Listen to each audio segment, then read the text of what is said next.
Terima kasih Anda masih bersama kami di Sapa Indonesia Pagi. Saudara, kita masih membahas soal bagaimana tagline visi misi menjadikan Jakarta yang sudah tidak lagi menjadi ibu kota tapi menjadi kota global, pusat perekonomian, terutama harus terintegrasi soal transportasi juga tadi sudah disebutkan oleh tim sukses masing-masing pasangan calon. Tapi saya menarik sekali ke Mas Agung. Mas Agung, saya belum mendengar ada kebijakan populis yang cukup mengena. Apakah kebijakan populis ini juga bisa menjadi daya tarik atau daya pikat warga Jakarta untuk memilih salah satu pasangan calon? Iya, sebelum ke sana Mbak Adisti, saya tadi coba elaborasi ya visi misi semua paslon yang sudah terupload di media gitu. Jadi kalau secara kuantitas saya lihat memang pasangan RK Suswono ini paling tebal nih. Ada 67 halaman kalau tidak salah. Disusul pasangan Pram Rano ada 23 halaman. Nah yang paling singkat tuh Pak Dharma Pongrekun ya, 4 halaman gitu. Nah saya kira saya memang tidak menemukan apa yang menjadi pertanyaan Adisti tadi, program populisnya yang mana gitu. Saya breakdown misalkan soal macet, soal banjir, sama ya, masih normatif gitu. Walaupun pengayaannya cukup detail di Pak RK Suswono misalkan. Saya apresiasi karena itu bisa membuka cakrawala berpikir pemilih rasional lebih dalam. Tapi memang masukannya adalah ini harus ada timeline. Semua jubir harus mempersiapkan timeline bagaimana operasionalisasi pelaksanaan masing-masing program-program itu. Supaya apa? Supaya jelas ujungnya, tidak kemudian ketika nanti mau dieksekusi nggak tahu siapa yang bertanggung jawab. Karena rata-rata gubernur Jakarta ini kan makin kesini makin satu periode ya. Jadi kita susah nagihnya seperti itu. Tiba-tiba apalagi kalau halamannya banyak ya. Iya, nah itu. Nagihnya banyak dong. Nah satu, yang kedua memang saya melihat selain soal timeline, yang kedua operasionalisasinya gitu. Tadi ini arahannya supaya lebih catchy, lebih asik melihat dan mendengarnya. Apa yang paling bisa dijual untuk mengatasi transportasi macet ya, transportasi publik, oke, Jaklingko, integrasi dan seterusnya. Tapi apa nilai tambahnya ketika ada di Mas Pram, ada di Pak RK Suswono, ada di Pak Dharma gitu. Supaya apa? Supaya publik makin mudah lagi gitu. Kebaharuannya apa sih? Ya, gitu Jaklingko, integrasi, apanya nih? Ada yang dimurahin kah? Digratisin kah? Kan kata-kata itu buat saya penting supaya apa? Supaya pemilih-pemilih rasional atau yang belum tertarik untuk memilih semakin tertarik, sehingga masing-masing pasangan ini memang sangat sulit untuk dilewatkan atau untuk dipilih. Mereka akan, ayo gue pilih deh, daripada gue nggak coblos tiga-tiganya atau nggak pakai suara gue, mending gue pilih si A, si B, si C. Supaya apa? Supaya aspirasi gue tersampaikan untuk mengatasi macet dan banjir. Nah banjir pun juga gitu. Banjir apa nih yang mau dibuat menarik dan sehingga memang bisa selesai masalah banjirnya. Bukan lagi soal kayak buat tanggul raksasa, pompa diperbanyak. Itu kan biasa, sudah pernah. Kalau bahasa Bang Ciko tadi kurang konsisten aja nih. Tapi kan pemilih yang Gen Z milenial ini pengen tahu, ada mungkin semacam kartu Jakarta bebas banjir misalnya selain KJP dan kartu Jakarta sehat. Dengan menunjukkan itu banjir hilang misalkan, kan begitu-begitu. Ya dirumuskanlah sama jubir dan tim ahlinya. Supaya apa? Jadi ringkasan dari eksekutif summary-nya dari visi misi tadi ada nih Jakarta apa supaya langsung nempel di langsung ingatan mengena, publik. langsung ada proximity-nya ke warga. Iya betul. Jadi ini loh narasi sederhananya soal banjir. Ini Jakarta bebas banjir dengan apa? Jakarta bebas macet dengan apa? Jakarta. Kalau di pasangan Pram sudah ada tuh Jakarta berseri, Jakarta apa gitu. Tapi belum menukik. Nah, jadi harus ada satu narasi besar setiap program itu, sekedar masukan aja. Jadi jangan kita logika elektoral apalagi di warga Jakarta ini Gen Z kritis, rasional dan juga realistis begitu ya. Ini yang harus tetap mengena program-programnya. Jangan terlalu normatif lah. Jangan terlalu normatif ya. Itu yang kemudian jadi pesan, jangan terlalu normatif. Jadi jangan, ini maksudnya apa sih gitu. Jangan ini maksudnya gimana sih? Nah, kebijakan populis yang kayak misalkan ya Prabowo Gibran kan udah jelas ya, makan siang gratis gitu kan, yang nanti akan diwujudkan 5 tahun mendatang, insya Allah ya kan. Nah kalau pasangan Pramono Rano, tadi saya baru melihat ada kebijakan populis yang dijanjikan oleh pasangan Pramono Rano, janji pengemudi ojek daring jadi pekerja formal dengan gaji UMR. Benarkah demikian? Saya rasa itu penting ya, karena kalau kita bicara tadi bicara soal Jakarta global, ya kan, kita bicara soal Jakarta menjadi pusat perekonomian, menjadi pusat di bagaimana ketersambungan antar dunia dengan Indonesia melalui kota Jakarta gitu. Kalau masyarakatnya juga tidak sejahtera. Kalau kita bicara soal upah minimum kan itu keterkaitannya dengan kesejahteraan. Betul. Kita bicara soal lapangan pekerjaan. Nah, selama ini memang itu menjadi masalah di Jakarta yang Jabodetabek khususnya yang tidak bisa kita tutup mata ya. Artinya hubungan antar mitra dalam tanda kutip ya. Penyedia aplikasi dengan mitra pengemudi gitu misalnya. Tetapi kan kalau kita bicara soal mitra, kita melihat juga harus mapping dan lakukan pemetaan apakah mitra itu kemudian posisinya sejajar ya kan? Apakah tidak ada manipulasi di situ atau eksploitasi di sana. Nah, ini yang harus juga kita betul-betul sasar ya, bukan bermaksud menyerang para teman-teman yang bergerak di bidang aplikasi ini, tetapi kita harus bicara soal keadilan. Ini yang dan kesetaraan. Dan ini kalau menyebut mitra, artinya kita bermitra. Disti kan bekerja untuk Kompas TV, bukan bermitra dengan Kompas TV gitu. Jadi jelas posisinya dan pastinya lebih dari UMR gajinya. Nah, ini yang kita harus betul-betul kaji lagi ke depan. Tetapi saya rasa ini bukan hal yang tidak mungkin.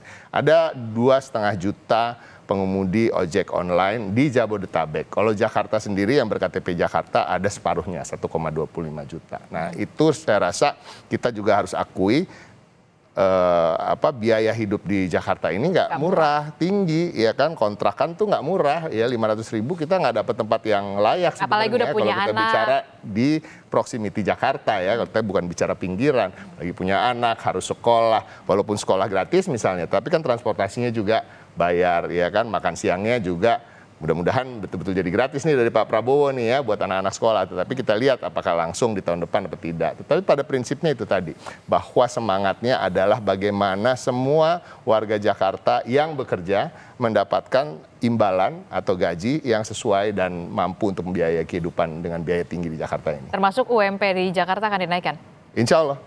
Berapa Kita persen? lihat dulu nanti. Oke, Masih belum dikaji. mau janji ya untuk berapa penaikannya. Oke, saya ke Bung Falino. Bung Falino, ini menarik ya, kebijakan-kebijakan populis yang tadi baru saja saya cari gitu ya. Kalau Pramono Rano ini ingin ada UMR begitu bagi ojek daring, khususnya ojek daring yang di Jakarta masih dikaji. Soal UMP juga katanya naik tapi belum tahu berapa persen. Nah, kalau dari pasangan RK Susono saya baru lihat baca ini RK sedang kalkulasi anggaran makan siang gratis untuk pengemudi ojek daring.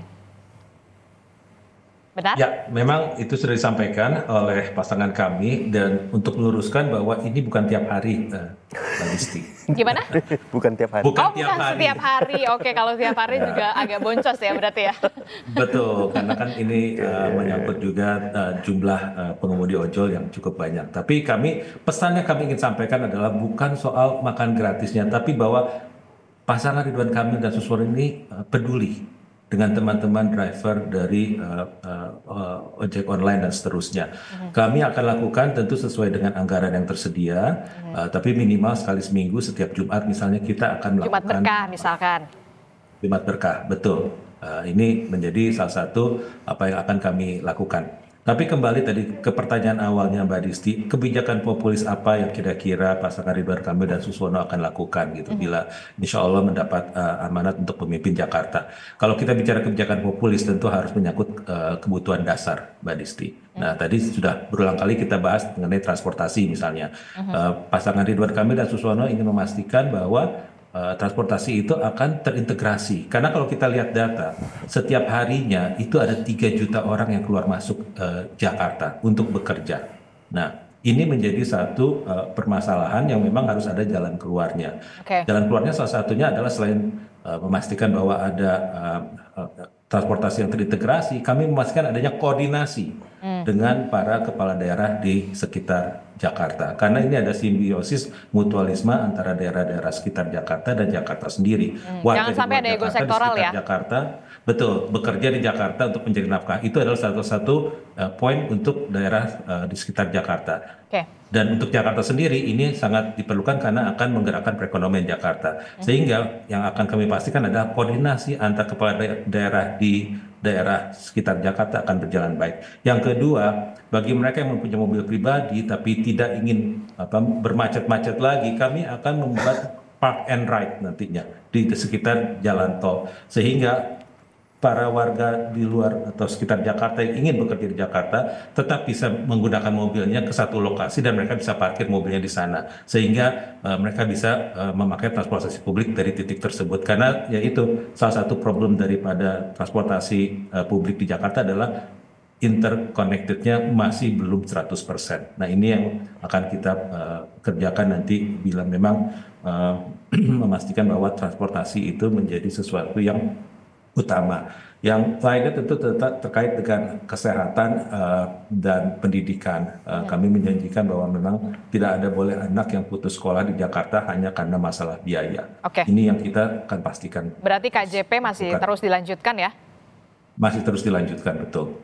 Termasuk juga untuk kesehatan juga masih terus dilanjutkan kartu-kartu legacy dari Pak Anies Baswedan terdahulu.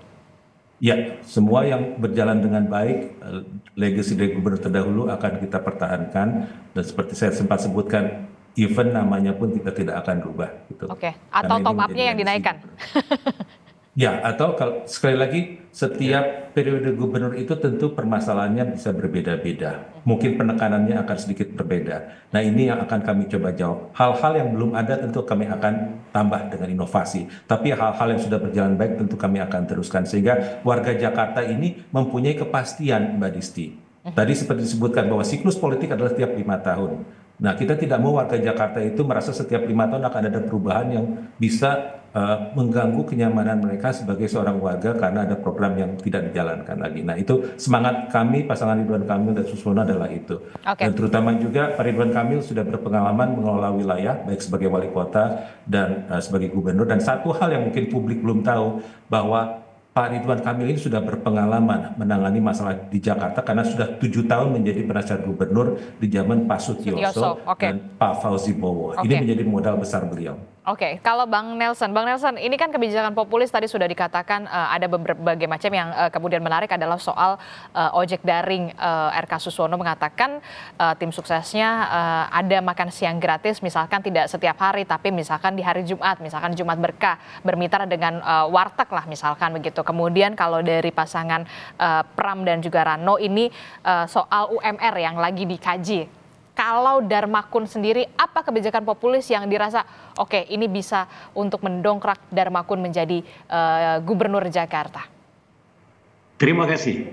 Darmakun adalah inovator, ini satu. Karena kita independen, tidak tergantung hal-hal yang ada di atasnya. Oleh karena itu, kita akan menciptakan yang belum ada, tentunya menjadi ada sepanjang normatif. Yang mereka tidak ada menjadi ada salah satunya? Mereka berdua adalah relawan beradab dan pahlawan-pahlawan yang beradab. Sepertinya kesehatan dan keselamatan di tempat umum ini kita harus terpelihara ya. Dan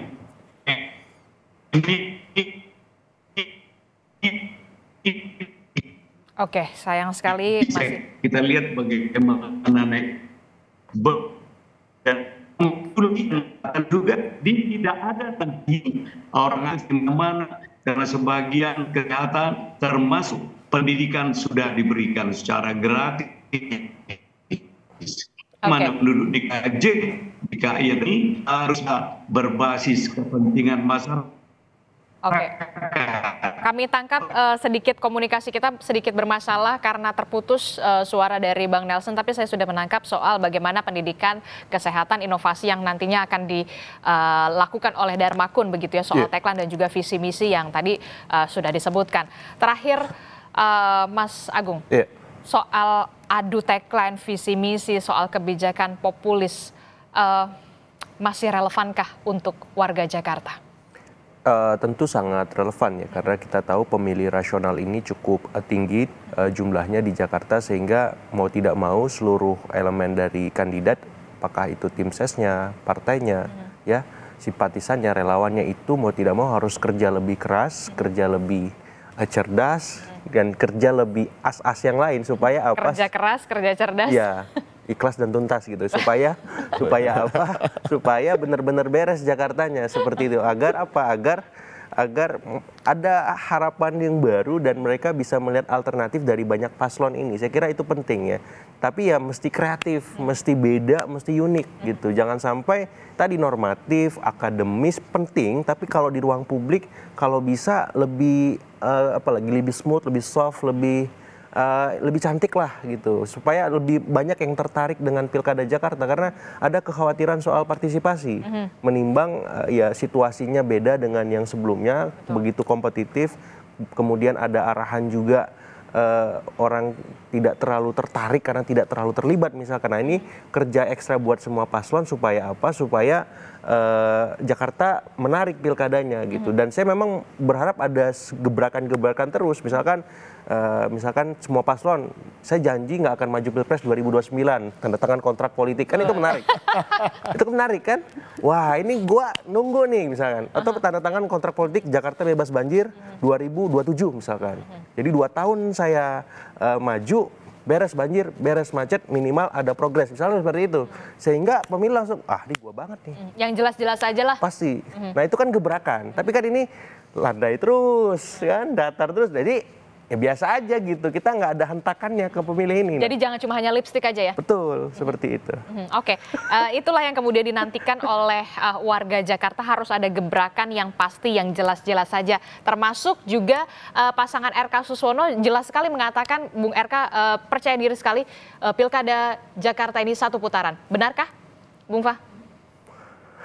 Tentu itu harapan kami. Dan saya yakin semua paslon akan berharap yang sama. Oke. Mas Ciko? Apa? Soal 1 putaran. Yang sama? 1 putaran. Oh, kayaknya hari ini juga udah menang. Tapi kan itu semangatnya harus begitu, spiritnya harus begitu. Artinya kalau sudah memutuskan maju, Mas Pram dan Bang Dul, mereka juga sudah harus yakin bahwa harus bisa memenangkan ini. Tapi intinya gini, kita tidak bicara soal menang-menangkan.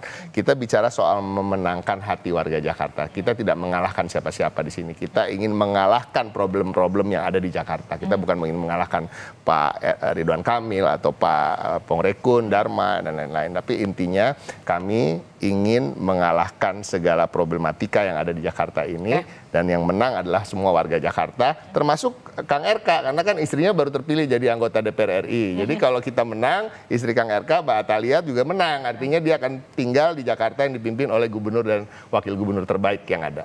Oke, baik. Terakhir, Bung Nelson, Darmakun optimistiskah juga sama seperti RK dan juga Pramono yang mengatakan yakin sekali pilkada ini 1 putaran? Baik, 1 putaran. Ini bisa memungkinkan karena jarang gubernur menjadi independen. Dan kita melahirkan anak-anak yang the best antara Dharma Pangrekon dan Pak Kun. Inilah yang menjadi solusi Jakarta macet, Jakarta ribet menjadi Jakarta aman. Di samping pembiayaan yang tentunya cukup mahal jika terjadi 2 periode, namun harapan kami rakyat Jakarta tentu sudah paham bagaimana selama ini kita terlalu besar anggaran untuk lain-lain, namun lebih sederhana jika independen dimenangkan. Terima kasih. Oke, baik, kita akan tunggu bagaimana adu tagline, adu visi misi, janji-janji yang segera harus dituntaskan jika memang nanti salah satu pasangan calon ini benar-benar akan terpilih nanti di Pilkada 1 putaran. Pastinya janji adalah hutang dan hutang itu harus dilunasi. Terima kasih Mas Ciko, Mas Agung Baskoro, Mas Fah dan juga Bang Nelson telah bergabung bersama kami. Terima kasih. Selamat pagi. Assalamualaikum. Sehat selalu Bapak-bapak. Waalaikumsalam. Salam.